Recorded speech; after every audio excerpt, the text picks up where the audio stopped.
الحمد لله رب العالمين والصلاة والسلام على رسوله الكريم وعلى آله وبارك وسلم.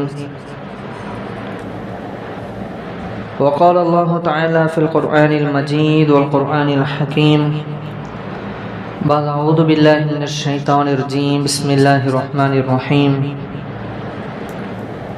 الذين ينفقون في السراء والضراء والقاظمين الغيظ والعافين عن الناس والله يحب المحسنين.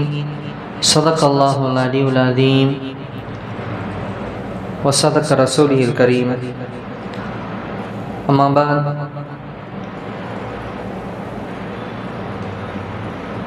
புகழ்ச்சியும் ஏக வல்லானாகிய அல்லாஹ்விற்கு மட்டுமே உரித்தாகட்டுமாக. மேலும் சாந்தியும் சமாதானமும் நம்முடைய தூதர் முஹம்மது ஸல்லல்லாஹு அலைஹி வஸல்லம் அவர்களின் மீதும், அவருடைய குடும்பத்தாரின் மீதும், சத்திய சஹாபாக்களின் மீதும், இங்கு குழுமிருக்கூடிய நம் அனைவரின் மீதும் அல்லாஹுடைய சாந்தியும் சமாதானமும் என்றென்றும் நின்று நிலவட்டுமாக. இஸ்லாத்தின் காணிக்கையான சலாத்தை கூறி என் உரையை ஆரம்பம் செய்கிறேன். அஸ்ஸலாமு அலைக்கும் வரஹ்மத்துல்லாஹி தஆலா வபரகாத்துஹு.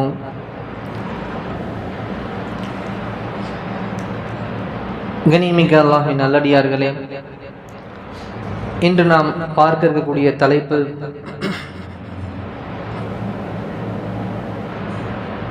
மனிதர்கள் என்று சொன்னாலே உயர்ந்த குணங்கள், உயர்ந்த பண்புகள்,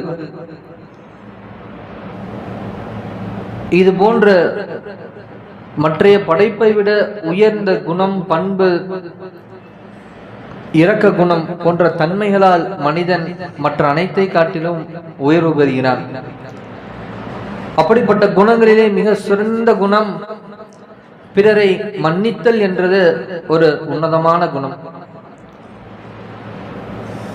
கண்ணியமானவர்களே, அப்படிப்பட்ட மன்னித்தலின் மாண்பு என்ற தலைப்பிலே இன்ஷா அல்லாஹ் இந்த வாரம் பார்ப்போம். கண்ணியமானவர்களே,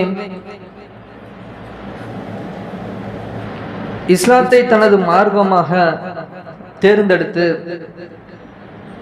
இன்னும் இறையச்சம், அல்லாஹ்வின் பொருத்தத்தை பெற்றுத்தரக்கூடிய பல வழிகளில் மிக உன்னதமான ஒரு பண்பு இஸ்லாத்தில் அடியார்கள் செய்யக்கூடிய பாவங்களை மன்னித்தல் என்ற பண்புதான் மிக உன்னதமான பண்பு. பாருங்க, யார் கோபத்தை தடுத்து, அதாவது கோபம் வரக்கூடிய நேரங்கள்ல தன்னுடைய உணர்ச்சியை தடுத்து, இன்னும் போட்டி பொறாமை என்னும் விஷயங்களிலே போட்டி பொறாமை கொள்ளாமல், பகைமை பொறாமை என்ற நெருப்பு கங்குகளுக்கு ஆளாகாமல், பிற மனிதர்களை மன்னித்தல் என்னும் தன்மையிலே, மன்னித்தல் என்னும் நீரை ஊற்றி மற்ற எல்லா விஷயங்களையும் அணைக்கக்கூடிய தன்மை கொண்ட மனிதன் இருக்கின்றாரே, இவர்தான் மிக சிறந்த உன்னதமான மனிதன் என்று இஸ்லாம் கூறுகிறது. இப்படிப்பட்ட நபருக்கு என்ன கிடைக்கும்? இந்த மன்னித்தல் என்ற பண்பின் மூலியமாக இந்த போட்டி பொறாமை போன்ற நெருப்புகளை கொண்ட இந்த தன்மைகள் எல்லாம் இல்லாமல் ஒரு மனிதன் மன்னிக்கக்கூடிய தன்மையின் மீது ஒருவன் வாழ்வான் என்றால் அவனுக்கு என்ன கிடைக்கும் சகோதரர்களே? அவருடைய உள்ளம் பரிசுத்தம் பெற்ற உள்ளமாக மாறிவிடும். பிறரை பற்றிய ஒரு தீய எண்ணமோ, பிறர் மீது கோபமோ அல்லது கோபம் செய்யும் அளவிற்கு பிறர் நடந்திருந்தால் அவரை மன்னித்து விட்டார் என்று சொன்னால் இவரது உள்ளமானது பரிசுத்த தன்மையில இருக்கும். இது முதலாவது. இரண்டாவது, இவர் நிம்மதி என்னும் பெருங்கடலிலே நீந்தக்கூடிய நபராக இருப்பார். யாருக்கு மன்னிப்பு என்னும் தன்மை இருக்கின்றதோ சகோதரர்களே, அவருடைய உள்ளமானது நிம்மதி என்னும் பெருங்கடலிலே நீந்தி கொண்டிருப்பார். இவருக்கு கிடைக்கக்கூடிய மிக முக்கியமான ஒரு விஷயம், இப்படிப்பட்ட உயர்ந்த பண்புள்ள அடியார்களை, மனிதர்களை அல்லாஹ் நேசிக்கின்றான். நேசிப்பது மட்டுமல்ல, அல்லாஹுடைய பொருத்தம் இவருக்கு கிடைக்கின்றது என்பதாக இஸ்லாம் அழகிய வழிமுறையை காட்டுகிறது. மன்னிப்பு என்னும் தன்மையை, மன்னிப்பு என்னும் குணத்தின் மீது நீங்கள் இருங்கள் என்பதா கண்ணியமானவர்களே. ஆனால் இன்று உலகத்திலே நாம் காண்கிறோம், அற்பமான காரியங்களுக்காக உலகத்திலே போட்டி போட்டுக் கொள்வதும், மனிதனின் மீது தனது ஆற்றலை காட்டுவதிலுமே மனித இனம் தானாக அழியும் காட்சிகளையும், இந்த கோரமான இந்த குணங்கள், கெட்ட குணங்கள், இதனால் மனித இனம் சீர்கட்டு கொண்டிருப்பதையும் என்று நாம் பார்த்து கொண்டிருக்கிறோம். கண்ணியமானவர்களே, இன்னும் இஸ்லாம் அழகான வழிமுறையை காட்டுகிறது. யார் மன்னிப்பு என்னும் அந்த மிக சிரமமான ஒரு மலையின் மீது, மன்னிப்பு என்பது மிக ஒரு சிரமமான விஷயம்தான். ஒருவன் அநீதம் செய்யும் பொழுது அவனை அழித்து விட வேண்டும் என்பதுதான் ஒரு மனிதனுடைய இயற்கை குணமாக இருக்கும். ஆனால் இஸ்லாம் வழிகாட்டுகிறது, அப்படிப்பட்ட அந்த மன்னிப்பு என்ற சிரமமான அந்த மலையின் மீது நீங்கள் ஏறியவர்களாக இருப்பீர்கள் என்று சொன்னால், இன்னும் நீங்கள் அப்படி மன்னிப்பின் மீது இருக்கக்கூடிய நபராக இருந்தால் உங்களுடைய உள்ளம் எப்படி இருக்கும் என்று சொன்னால், ஒரு மலரை போன்று இருக்கும். உங்களுடைய உள்ளம் ஒரு மனம் கமலக்கூடிய ஒரு மலரை போர்ந்து மலர்ந்து இருக்கும். இன்னும் நீங்கள் நீதம் செலுத்தக்கூடிய நபராக, இன்னும் பிறருக்கு உதவி புரியக்கூடிய நபராக, இன்னும் பிறர் தவற்றை மன்னிக்கக்கூடிய நபராக இருந்தால் அல்லாஹ்விடத்திலே இரண்டு விஷயங்கள் உங்களுக்கு உண்டு. ஒன்று அல்லாஹ்வுடைய மன்னிப்பு உங்களுக்கு உண்டு, மற்றொன்று அல்லாஹ்விடத்திலே மகத்தான கூலியும் உண்டு. இதைதான் குர்ஆனிலே அல்லாஹ் பிறரிடத்திலே கூறி காக்கிறான். சகோதரர்களே, சூரா ஆல இம்ரானில் அல்லாஹ் சுப்ஹானஹு வ தஆலா கூறுகிறார், அல்லதீன யன்ஃபிகூன ஃபிஸ் ஸர்ராஇ வல் ضراஹி. அந்த நல்ல அடியார்கள் எப்படிப்பட்டவர்கள் தெரியுமா? அல்லாஹ் அடியார்களை அழைத்து உபதேசம் செய்கிறான். அந்த நல்லடியார்கள், அழகிய செயல்களை செய்யக்கூடிய அந்த நல்லடியார்கள் எப்படிப்பட்டவர்கள் என்று சொன்னால், கஷ்டத்திலும் துன்பத்திலும் அல்லது ஒரு நல்ல நிலையிலும் அல்லாஹ்வுடைய பாதையில் முதலில் அவர்கள் செலவு செய்வார்கள். அல்லாஹ்வுடைய பாதையில் செலவு செய்வார்கள். மேலும் அல்லாஹ் அவர்களை பற்றி கூறுகிறார், வல் காதிமீனல் கைஸ். கோபத்தை அவர்கள் விழுங்குவார்கள் அல்லது அவர்கள் கட்டுப்படுத்துவார்கள். கோபம் கொண்டு சினம் கொண்டே அலைந்து கொண்டிருக்க மாட்டார்கள். ஒரு தவறு நடந்து விட்டது, சூழ்நிலை புரிந்து அவர்கள் கோபத்தை விழுங்கக்கூடியவர்களாக இருப்பார்கள். மேலும் அவர்கள் எப்படிப்பட்ட நல்லடியார்கள்? வல் ஆஃபீன அனின் நாஸ். மக்கள் செய்யக்கூடிய பாவங்களை பெருமனது கொண்டு மன்னிக்கக்கூடிய மனிதராக இருப்பார்கள். கண்ணியமானவர்களே, இதெல்லாம் கூறிவிட்டு அந்த நல்லடியாருக்கு அல்லாஹ் வழங்கக்கூடிய அருள் என்ன? அல்லாஹ் கூறுகிறான், வல்லாஹு யுஹிப்புல் முஹ்ஸினீன். இப்படிப்பட்ட நற்செயல்களை செய்யக்கூடிய இந்த மன்னிப்பு, இன்னும் அல்லாஹ்வுடைய பாதையில் செலவு செய்யக்கூடிய குணம், இன்னும் அந்த கோபத்தை அடக்கிக் கொள்ளக்கூடிய தன்மை கொண்ட இந்த நல்ல அடியார்களை அல்லாஹ் விரும்புகிறான், அல்லாஹ் நேசிக்கின்றான் என்பதாக அல்லாஹ் சூரா ஆல இம்ரானிலே இந்த குணங்களுக்கான பரிசை அல்லாஹ் அறிவிக்கின்றான். அல்லாஹ் நேசிப்பதுதானே சகோதரர்களே நம்முடைய நோக்கம். அல்லாஹ்வுடைய நேசம், அல்லாஹ்வுடைய பொருத்தம் தானே மனித உலக வாழ்க்கைக்கு வந்ததற்கான அசல் நோக்கமே. ஆனால் அது கிடைப்பதற்கு என்ன தன்மை இருக்க வேண்டும் என்று அல்லாஹ் கூறும் விஷயத்தை கவனித்தீர்களா? கோபத்தை கட்டுப்படுத்துவதும், மனிதர்கள் செய்யக்கூடிய பாவங்களை மன்னிப்பதும், இன்னும் கஷ்ட நிலையிலும் அல்லது நல்ல செல்வ நிலையிலும் அல்லாஹ்வுடைய பாதையில் செலவு செய்ய வேண்டும் என்பதாக அடியார்களுக்கு அல்லாஹ் உபதேசம் செய்கிறான். கண்ணியமானவர்களே, மன்னிக்கக்கூடிய ஆசையை இஸ்லாம் வளர்க்கிறது. மனிதரிடத்திலே, அல்லாஹ்வுடைய அடியாரிடத்திலே அல்லாஹ் விரும்புவது மனிதரிடத்திலே மன்னிக்கும் ஆசையை அதிகப்படுத்த வேண்டும். பாருங்க, மன்னிப்பு என்ற அந்த ஒரு சிரமமான விஷயம்தான். கடும் கோபம் வரும்போது மன்னிக்குங்கிற தன்மருக்கே யதார்த்தமா மனுஷன்ட்ட வர முடிஞ்ச வரைக்கும் பழி வாங்கிடுங்கிற எண்ணம் தான், அந்த உணர்ச்சி தான் ஒரு மனிதனை மிகைக்கும். ஆனால் இஸ்லாம் கற்றுக் கொடுக்கிறது, எளிய முறையில் கற்றுக் கொடுக்கிறது. அப்படிப்பட்ட அந்த உணர்ச்சி, உங்களை பழிவாங்கக்கூடிய உணர்ச்சி வரக்கூடிய நேரத்துல நீங்க என்ன செய்யலாம்? குற்றத்துக்கு தண்டனைக்கான பகரம் இருக்கு இஸ்லாத்துல.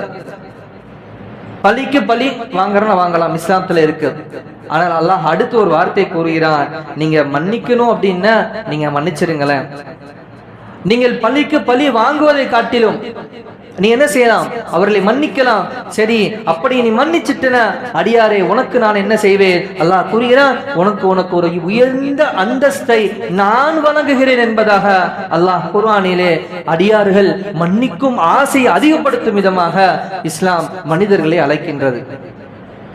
யார் மன்னிப்பார்களோ அல்லாஹ் அவர்களுக்கு உயர்ந்த ஒரு அந்தஸ்தை ஏற்படுத்துவதாக குர்ஆனிலே அல்லாஹ் கூறுகிறான். கண்ணியமானவர்களே, அப்ப மன்னிப்பு என்ற குணத்தை நாம் எப்படியெல்லாம் வளர்த்து கொள்ள வேண்டும் என்பதை சற்று நாம் நிதானமாக சிந்தித்து பார்க்க வேண்டும். பாருங்க, அபூபக்கர் ரலியல்லாஹு அன்ஹு அவர்கள் நபிஸாவுடைய நெருங்கிய தோழர். அபூபக்கர் ரலியல்லாஹு அன்ஹு அவங்க மிக பிரியமான மகள் தான் நபிஸாவுடைய மனைவி ஆயிஷா ரலியல்லாஹு அன்ஹா அவர்கள். அபூபக்கர் ரலியல்லாஹுடைய மகளார் நபிஸாஸம் அவங்களுக்கு மிக பிரியமான ஒரு மனைவி. பாருங்க, அப்ப இந்த விஷயத்துல அப்ப ஆயிஷா ரலியல்லாஹு அன்ஹா ஒரு சூழ்நிலை என்ன நடக்குதுன்னா, ஒரு போருக்கு போயிட்டு நபிஸாஸம் திரும்பி வரும்போது, ஒவ்வொரு போருக்கு போறப்ப தங்களுடைய மனைவிமார்கள் யாருன்னா ஒருத்தவங்களை கூட்டிட்டு போறது நபிஸாஸம் வழக்கம். கூட்டிட்டு போயிட்டு வந்துருவாங்க. அவங்க தூக்கிட்டு போறதுக்கு ஒரு பல்லாக்கு, அதுக்குன்னு சில நபர்கள். அப்ப ஆயிஷா ரலியல்லாஹு அன்ஹா ஒரு போருக்கு போயிட்டு வராங்க. வரக்கூடிய நேரத்துல சஹாபாக்கள் எல்லாம் கிளம்பிட்டாங்க. ஆயிஷா ரலியல்லாஹு அன்ஹா அவர்கள் அந்த கூடாரத்துக்குள்ள இருந்ததுனால தெரியல அவங்களுக்கு.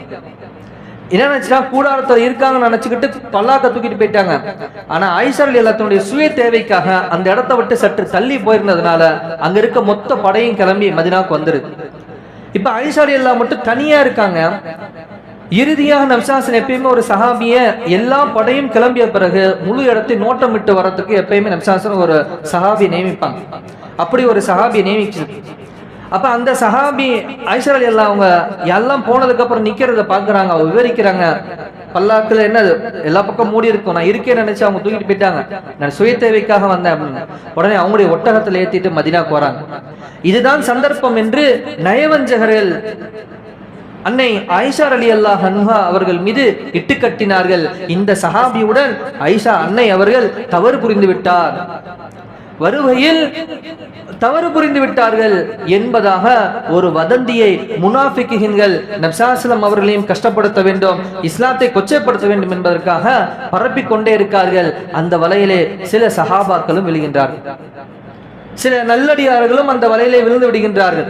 பாருங்க, அபூபக்கர் ரலியல்லாஹு அன்ஹு அவங்களுக்கு செய்தி வருது, அத்தாஸ் என்ற ஒரு நபர் தான் இந்த விஷயத்துல முக்கியமான ஒரு நபரா மக்களுக்கு மத்தியில உங்களுடைய மகளை பத்தி தவறை பரப்பி கொண்டிருக்கார் என்ற செய்தி வருது. இந்த அத்தாஸ் யார் என்று சொன்னால், அபூபக்கர் ரலியல்லாஹு அன்ஹு அவர்கள் வாரி வழங்கக்கூடிய கொடைத்தன்மை கொண்டவர்கள். அந்த கொடைத்தன்மையில் பலன் பெற்று வரக்கூடிய ஒரு குடும்பம் தான் அத்தாசுடைய குடும்பம். கஷ்டப்படுறவங்களுக்கு எங்க இருந்து ஒரு அரிசி வருதுன்னே தெரியாது, ஆனா இவங்க கொண்டு போய் கோதுமை மூட்டை கொண்டு போய் வீட்டுல வச்சுட்டு வந்துருவாங்க இரவோட இரவா. இந்த தன்மை அபூபக்கர் ரலியல்லாஹு சிறப்பு தன்மை சகோதரர். நம்ம ஒண்ணு செஞ்சாலும் யாருங்கிறத காட்டி கொடுத்துருவோம். ஆனால் அபூபக்கர் ரலியல்லாஹு அவங்களோட தன்மை எப்படின்னு கேட்டா, 100 வீடுகளுக்கு கோதுமை மூட்டையை இரவோடு இரவாக கொண்டு போய் வச்சுட்டு தான் யார் என்பதை மறைத்து வாழ்ந்து கொண்டிருந்தார்கள். அவருடைய மரண நேரத்துல தான் தெரிஞ்சிச்சு, அபூபக்கர் அவரது மரணத்துக்கு பிறகு எங்களுக்கு இப்படி ஒரு கோதுமை வரது நின்று போச்சு என்ற விஷயம் உமர் ரலியல்லாஹு ஹலீஃபா அவங்களுக்கு காதுக்கு வருது. அப்பதான் தெரியுது, தன்னை மறைத்து இவ்வளவு கொடை தரக்கூடியவரா நம்முடைய தோழர் அபூபக்கர், அப்ப இது போன்று நாமளும் செய்ய வேண்டும் என்று ஆர்வப்பட்டார்கள் உமர் ரலியல்லாஹு அன்ஹு அவர்கள். அப்படி ஏழைகளுக்கு வாரி வழங்கக்கூடியவர். ஆனால் அந்த அத்தாஸ் என்ற அந்த நபர் நன்றி கெட்டத்தனமாக அப்படிப்பட்ட அபூபக்கர் அவனுடைய மகளார், புனித மகளார், பெருமானாரின் பிரியமான மனைவியார் அன்னை ஆயிஷா ரலியல்லாஹு அவர்கள் மீது இட்டுக்கட்டை பரப்பி கொண்டிருந்தார்.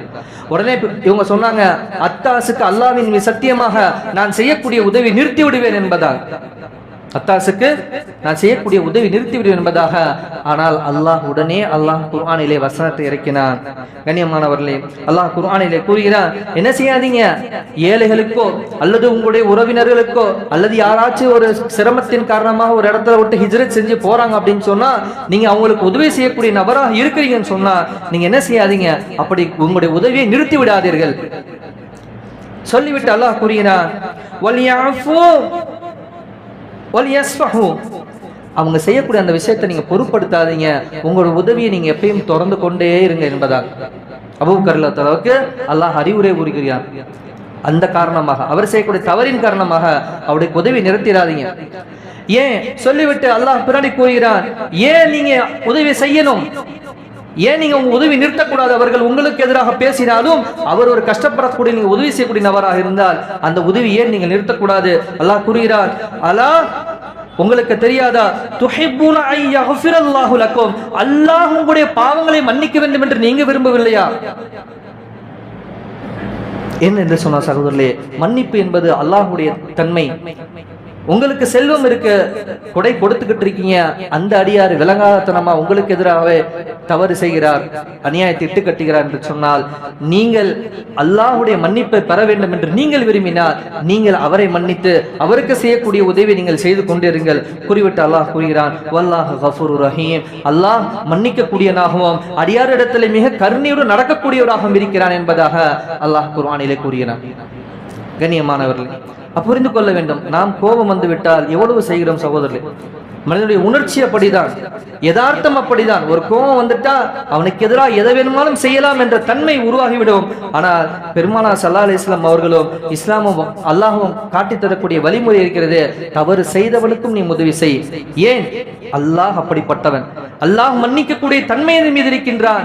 எனவே நீங்களும் அந்த மன்னிப்பின் மீது நீங்கள் இருங்கள். அல்லாஹ் உங்களை மன்னிக்க வேண்டும் என்று நீங்கள் விரும்பினால் நீங்கள் உங்களுக்கு மத்தியிலே அடியார்கள் மனிதர்கள் செய்யக்கூடிய பாவங்களை நீங்கள் மன்னிங்கள் என்று அல்லாஹ் கூறுகிறான்.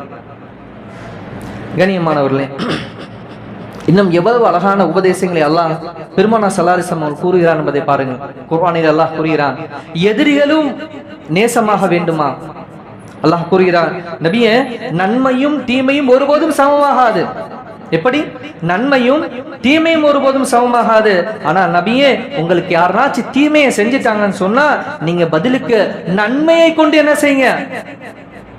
நன்மையை கொண்டு அவருக்கு உபகாரம் செய்யுங்கள் என்பதாக அல்லாஹ் கூறுகிறான். கூறிவிட்டு அல்லாஹ் பிறகு இந்த வார்த்தை கூறுகிறான், அப்படி நீங்க அவருக்கு ஒரு தீமை செஞ்சுச்சா அவருக்கு பகரமாக நீங்க நன்மையை அவருக்கு செஞ்சிட்டீங்கன்னு சொன்னா அந்த எதிரி இருக்கிறான் அல்லவா, கொடிய எதிரி, அவனும் உங்களுடைய உற்ற சிநேகனாக மாறக்கூடும் என்பதாக குர்ஆனிலே ஒட்டுமொத்த மனிதர்களுக்கும் பெருமானார் ஸல்லல்லாஹு அலைஹி வஸல்லம் அவர்களுக்கும் அல்லாஹ் அறிவுரை பகர்கின்றான்.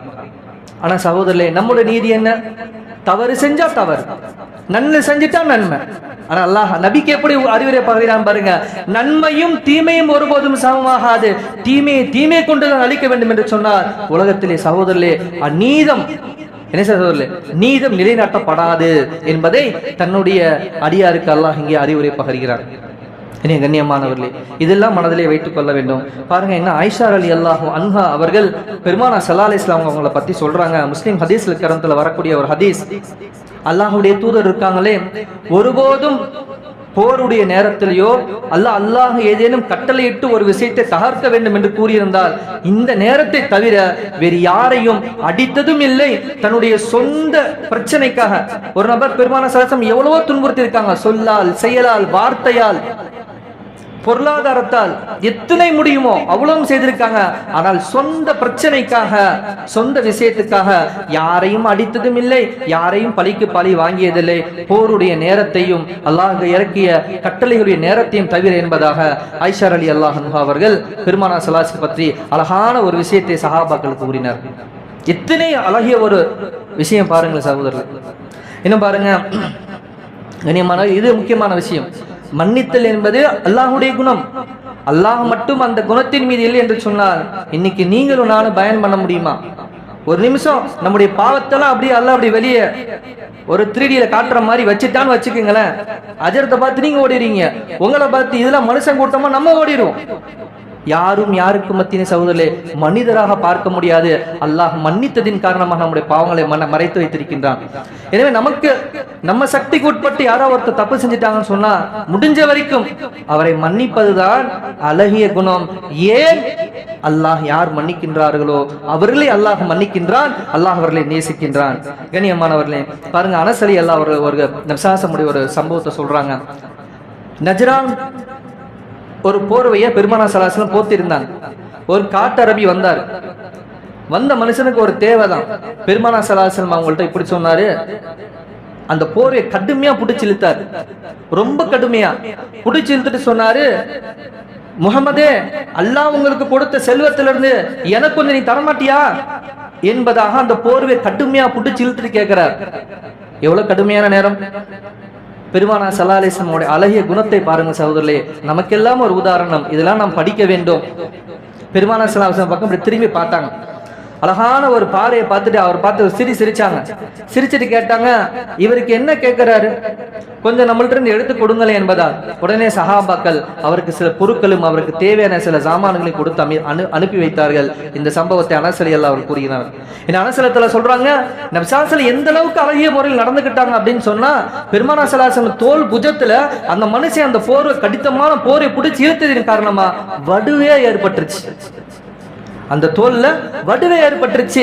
ஆனால் சினம் கொள்ளவில்லை, சிரித்தவர்களாக புன்னகித்தவர்களாக கூறினார்கள், இந்த மனிதருக்கு தேவை போல கொஞ்சம் கொடுத்து அனுப்புனேன் நம்ம விஷயத்திலிருந்து என்பதாக அழகிய முறையில் அந்த மனுஷனை கையாண்டாங்க என்பதாக அனஸ் ரலியல்லாஹு சஹாபி அவங்க பதிவு செய்யறாங்க நம்ம சம்பவம். கண்ணியமானவர்களே, ஆனால் நாங்கள் எங்களுக்கு பெருமானாரிடத்திலிருந்து என்ன பாடத்தை படித்துக் கொண்டோம், எத்தனை அழகிய முறையிலே நாம் நடந்து கொண்டிருக்கிறோம் பாருங்க. இன்னும் அழகான சில ஹதீசுகள். யூத பெண்மணி பெருமானா ஸல்லல்லாஹு அலைஹி வஸல்லம் விஷம் தேய்ச்ச ஒரு விருந்து வச்சு நடத்திட்டாங்க, விருந்து கொடுக்குறாங்க. பெருமானா ஸல்லல்லாஹு அலைஹி வஸல்லம் அவங்க அந்த கறியையும் சாப்பிட்றாங்க. தொண்டைக்குள்ள இறங்கும்போது ஜிப்ரீல் தடுத்துறாங்க, இதுல விஷம் இருக்கு நபியை நீங்க சாப்பிடாதீங்க என்பதாக. உடன் போன சில சஹாபாக்கள் சாப்பிட்டு அவங்களுக்கு மௌத்து ஏற்பட்டுருக்கு. அப்ப அந்த பெண்மணிய சஹாபாக்கள் கேட்டாங்க, ரசூலுல்லாஹ் கொன்றுட்டுங்களா, அந்த யூத பெண்மணியை கொன்றுட்டுமா, என்ன சொல்றீங்க என்பதா. நபியா சொன்னாங்க, அந்த பெண்மணியை முதல் கூட்டுவாங்க.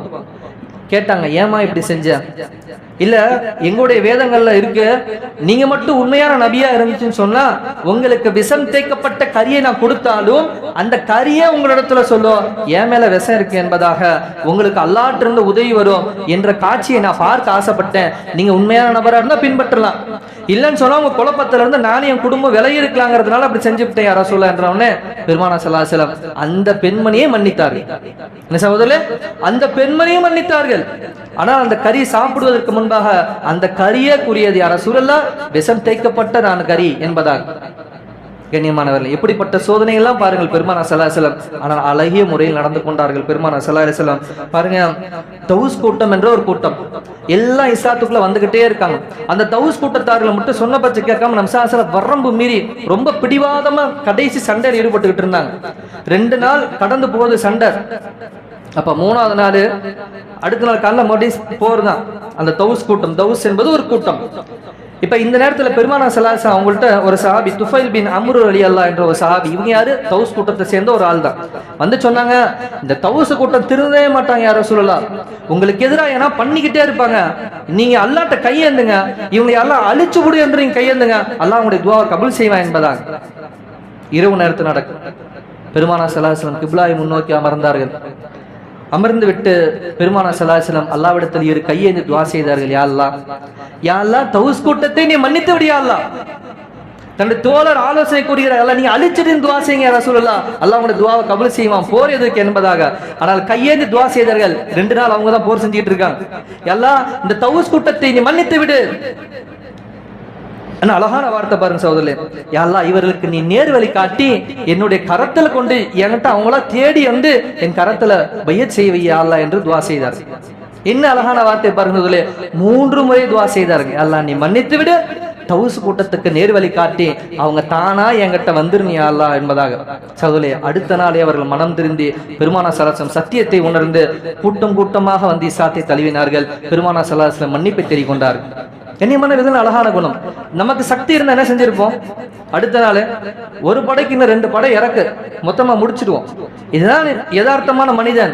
ஆனால் இப்படிப்பட்ட மனிதர்களுக்கு உபகாரியாக வழிகாட்டியாக தான் ஒவ்வொரு நபியும் அல்லாஹ் இறக்கினார். நம்முடைய நபி அந்த மன்னிப்பின் குணத்திலே உச்சம் பெற்றிருந்தார்கள் என்பதுதான் இங்கே நாம் கவனிக்க வேண்டிய விஷயம். கண்ணியமானவர்கள், இறுதியாக ஒரு சஹாபியினுடைய ஒரு கேள்வி பெருமானா ஸல்லல்லாஹு அலைஹி வஸல்லம் உங்கள்கிட்ட. உக்பத் இப்னு ஆமீர் ரலியல்லாஹு என்ற ஒரு சஹாபி, உக்பத் இப்னு ஆமீர் ரலியல்லாஹு, பெருமானா ஸல்லல்லாஹு அலைஹி வஸல்லம் கேட்டாங்க, யா ரசூலல்லாஹ், நற்செயல்களிலே, நல்ல செயல்னாலே நல்ல விஷயம் தான், அந்த நற்செயல்களிலே மிக சிறப்பான விஷயத்தை எனக்கு கொஞ்சம் கற்றுக் கொடுங்க யா ரசூலல்லாஹ் என்று வந்து கேட்டாங்க. நற்செயல்களிலே மிக சிறப்பான விஷயம். பெருமானா ஸல்லல்லாஹு அலைஹி வஸல்லம் சொன்னாங்க, குபாவே அப்படியா, நான் சொல்ற 3 விஷயத்தை நீங்கள் பிடித்துக் கொள்ளுங்கள். முதலாவது, உங்களுக்கு ஒரு நபர் எதையுமே கொடுக்கவே மாட்டேன்னு வாழ்ந்துகிட்டு இருக்காரு, எதையுமே கொடுக்க கூடாது, இந்த மனுஷனுக்கு கிடைக்க கூடாது ஒருத்தர் நினைச்சுக்கிட்டு இருக்காரா, உங்களுக்கு அல்லாஹ் கொடுக்கும் பொழுது அவருக்கு நீங்கள் கொடுத்து நீங்கள் அழகு வாருங்கள். எப்படிப்பட்ட நபர் சகோதரர்களே? இந்த மனுஷனுக்கு போயே எந்த பொருளும் சேரக்கூடாதுன்னு கிருமித்தனமா திரிக்கக்கூடிய நபர், ஆனா உங்களுக்கு அல்லாஹ் கொடுத்தால் நீங்கள் அவருக்கு கொடுத்து அழகு வாருங்கள். இது முதலாவது விஷயம்.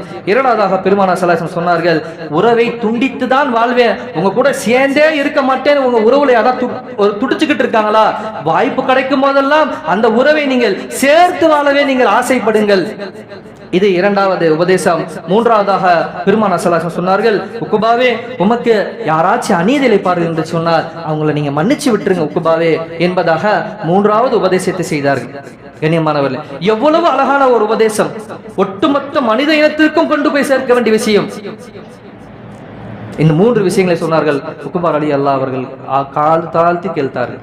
கண்ணியமானவர்களே, இந்த உபதேசம் நமக்கும் தானே, இந்த உபதேசம் நம்ம பின்பற்றுவோம் இன்ஷா அல்லாஹ். கண்ணியமானவர்களே, இறுதியாக மீண்டும் ஒரு முன்னாடி ஓதுன அந்த குர்ஆன் ஆயத்தை ஓதி என்னுடைய உரையை நிறைவு செய்கிறேன். பாருங்க, அபூபக்கர் ரலியல்லாஹு அவர்கள் கோபம் கொண்ட நேரத்துல அல்லாஹ் இறக்கிய அந்த வார்த்தை, வல்யஃபு வல்யஸ்ஃபஹு, நீங்க என்ன செஞ்சிருங்க, அவங்களுடைய அந்த பாவத்தை நீங்க பொருட்படுத்தாதீங்க. ஏன்? அலா துஹிப்புன அய்யஃபிரல்லாஹு லக்கும், அல்லாஹ் உங்களை மன்னிக்க வேண்டும் என்று நீங்க ஆசைப்படுறீங்களா? அல்லாஹ் மன்னிக்க வேண்டும் நீங்க ஆசைப்படுகின்றீங்களா?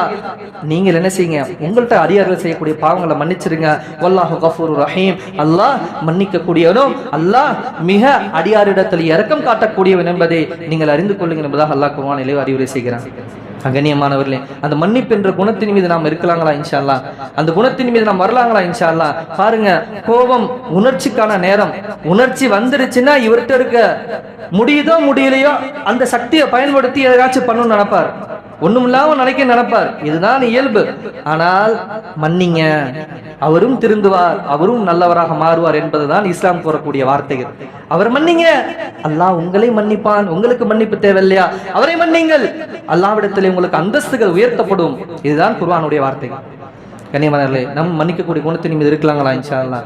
வல்லல்லாஹ் நபி ஸல்லல்லாஹு அலைஹி வஸல்லம் அவர்கள் சஹாபாக்களையும் இந்த உம்மத்தையும் எந்த குணத்தின் மீது இருக்க வேண்டும் என்று ஆசைப்பட்டு சென்றார்களோ, எதையெல்லாம் வழிகாட்டலாக சென்றார்களோ, அந்த வழிகாட்டலை படித்து அந்த நல்ல குணத்தின் மீது இருந்து அல்லாஹ்விற்கு மிக நெருக்கமான, அல்லாஹ்விற்கு மிக உகந்த நல்லடியார்களாக வாழக்கூடிய பாக்கியத்தை நமக்கும் நம்முடைய குழந்தைகளுக்கும் இந்த ஊரார்களுக்கும் ஒட்டுமொத்த உம்மத்தார்கள் அனைவருக்கும் அல்லாஹ் அந்த நல்ல நசீபை தந்தல் புரிவானாக.